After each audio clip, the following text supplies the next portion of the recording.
This is not the same spring market that your mama grew up in. This is a very different market that we are seeing right now. We are seeing less listings come to the market, especially compared to last year. We are seeing less sales happen, especially compared to last year, which was a very, very, very slow year, the slowest in over 25 years. But we are seeing one very weird thing. With those two things happening, prices somehow still came up in the last month. Make that make sense. So let's dig into those. Let's see what's actually going on in the market. So we're going to look at Zeal D Seed. It's a phenomenal website, a great website that I reference all the time to get up to the minute, not up to the minute, hold on, up to the day statistics. We're not that good just yet. And so you can see the weekly breakdown, how much is going on, what is going on in terms of number of sales in the week versus number of new listings coming to the market. And it gives you the good comparison of what happened last year as well. And that's what we're going to look at. Like I was saying, if you can see here, total number of new listings, that's this big orange line here at the top. We had 631 last week. And last year, we had 857 new listings come to the market. The week prior, 694 for 2025. And this 656 this year for 2026. So a big drop of what we usually see, that little surge for the spring market, and wasn't there this year. But you can make note is that we only had last week and this week 178 total sales in the market, whereas last year we had 220 total sales in the market. So the market is even slower than last year. And I guarantee if we go back to 2024, you can see 838 new listings come to the market and 302 sales. So almost double the amount of sales going on in 2024 compared to what we just saw. It's a big difference. It's a reason why it is hard to sell product out here right now. But the weird thing, the crazy thing that I was mentioning is that somehow, some way, shape, or form, home prices kind of ticked up, which, I mean, it's a very, very small bounce. I don't even know if you want to call it a bounce. It's more like a sideways move, but they didn't continue to go down, which is something to note, especially given what I just shared. They should be going down with less sales happening.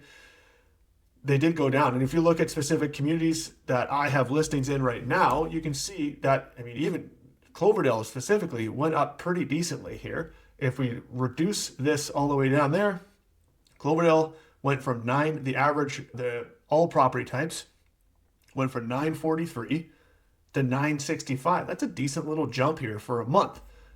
And so like I promised, we'll do the greater Vancouver area as well. We had this past week, 1,220 new listings come to the market. And in the same week that we had last year, we had 1,765 new listings come to the market, a massive difference. Last year, we had 48 sold last year in the week. And this year, we had 376. So like a 25% reduction almost in the number of sales that are happening on the market right now. And if we go, like I was saying, you can see that the fact that the greater Vancouver area also saw that little jump in prices, 1.1 to 1.104. It's a little jump, like I said, but it's certainly a change in the trend that you can see right here of prices sliding down since last year, March 2025. And the thing that I look to at all times, what is going on in the market, the thing that gives me the best indicator of an overall market is months of inventory. How many people are out there buying? How many people out there are selling? And this could be skewed because there is a little bit less people coming to the market. And so maybe that is why these numbers are coming down. When their numbers are coming down, it's better for the sellers in the market. And if you look back in the days where it was ripping and roaring, you can see that these months of inventory are very low. Less than 2 months of inventory, less than 1 month of inventory for townhouses back in March of 2021. And you can see we are up in a higher months of inventory. And that's kind of why prices have been sliding since this whole time. A prolonged period of months of inventory being high forces prices to go down. Now this spike here at the very end, it's April. It's only April 7th right now, so we don't really have a lot of data, enough data to really say where this is. It's a whole month thing that you can get to, and maybe by the 15th to the 20th, you can get a better idea of where the month's going to shape up. But you can see the trend here, and this is kind of why I think that we saw a little bit of prices come up, because there's a little bit less out there for sellers or for buyers to choose from. And the market was, at least in this balance of buyers and sellers, a little bit more active. And then if you jump over to the Greater Vancouver area, you can see the same thing is kind of happening. January was a nasty month for sellers, and you can see red is detached, and red was the worst. Red has generally been the worst for, months of inventory for sellers in most of the last 2 years here. And you can see that, they went from in January from 14 to February to 11 to now we're at 9 months of inventory. And again, this April doesn't really count yet. We need to get a little bit more data for that. So what does this matter for you? I mean, basically the most important thing, if you're a seller in this market, you need to price your property perfectly. I always like to use those alliterations there. Price your profit price your, hard to get out though. Price your property perfectly. Otherwise, you're just going to be sitting on the market like a lot of people are doing right now and not getting any showings. And if you're not getting any showings, then it's a clear indication of where the market thinks your product is like. And if other properties are selling around you at different prices or very near prices, then it's a clear indication that prices, your price needs to be adjusted.